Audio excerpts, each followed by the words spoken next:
Brenda stood there with her arms crossed over her floral blazer, her face a shade of crimson that rivaled a ripe tomato, screaming that my existence was a blight on her pristine suburban kingdom. I had two options. I could keep trying to explain why her total landscape overhaul directive was a legal landmine. Or I could simply do exactly what she demanded. How could one woman with a clipboard and a power trip be so dangerously oblivious? The air in the Willow Creek HOA office always smelled like overpriced lavender diffusers and Brenda's desperation for control.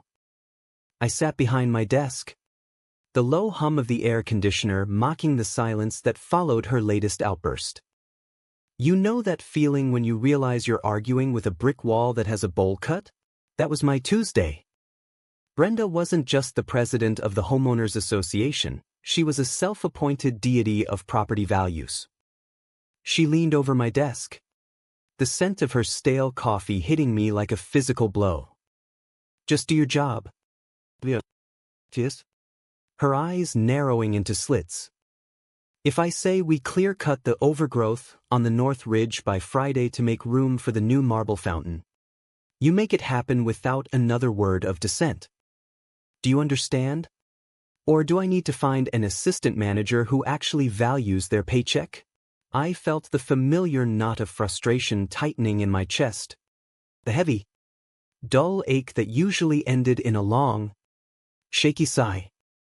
I took a deep breath. Recycled air of the office filling my lungs as I looked at the maps spread out before us. But Brenda, the North Ridge isn't just brush. I started, my voice barely a whisper. It's protected under the. She slammed her palm onto the desk, the sound echoing like a gunshot in the quiet room. Enough, she shrieked. No more excuses. No more regulations talk. I am the authority here. I want that land cleared. I want the contractors there at dawn.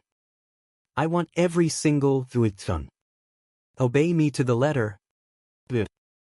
Not a single deviation. Are we clear?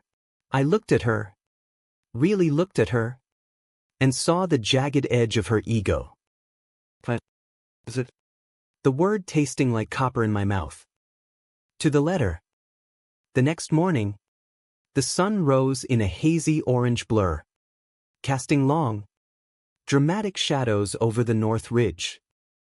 The sound of heavy machinery began to roar, a mechanical beast tearing into the quietude of the morning. Rumble. Crunch. Snip. I stood at the edge of the property line, clutching my clipboard so hard my knuckles turned white. My phone buzzed incessantly in my pocket, calls from the local environmental board, texts from concerned residents, pings from the city council. I ignored them all. I had my orders. I had them in writing, dated, and notarized by Brenda herself. She wanted every heat gone. She was about to get exactly what she asked for. I watched as the excavators ripped through the thicket. To the untrained eye, it looked like a mess of brambles and scrub oak. To anyone who had read the 2022 Revised Watershed Protection Act, it was a biological fortress designed to prevent the entire Willow Creek slope from sliding into the luxury shopping center at the bottom of the hill. I could hear the soil groaning. Have you ever heard the earth scream? It's a low, grinding sound, the sound of roots losing their grip on reality. By noon, the ridge was a bald, brown scar on the landscape. Brenda pulled up in her white SUV, stepping out with a triumphant smirk. See? She shouted over the noise of the woodchipper. It looks so much cleaner. Why was that so hard for you? I didn't answer. I just handed her the morning progress report. She didn't even look at it. She was too busy imagining her marble fountain, a monument to her own vanity. She didn't notice the way the air felt heavy and humid, or the way the birds had stopped singing altogether. She didn't notice the small, trickling stream of mud starting to bypass the now-destroyed natural filtration system. The twist started small. A phone call from the city's chief engineering officer, a man named Marcus who sounded like he had just swallowed a gallon of gravel. "What in the name of God is happening up there?" he barked. "I heard the North Ridge is being leveled. Tell me you didn't touch the drainage stabilizers." I looked at Brenda, who was currently berating a gardener for the way he was holding a rake. "I'm just following the president's direct written orders, Marks. Is it?" My voice steady, almost melodic. She insisted on a total clearing. To the letter. There was a long, terrifying silence on the other end of the line. "God help you both," Marcus whispered before hanging up. The clouds rolled in around 3 p.m., thick, bruised purple masses that looked like they were holding a grudge. The first drop of rain hit Brenda's windshield like a pebble. Then came the deluge. It wasn't just rain, it was a sky collapse.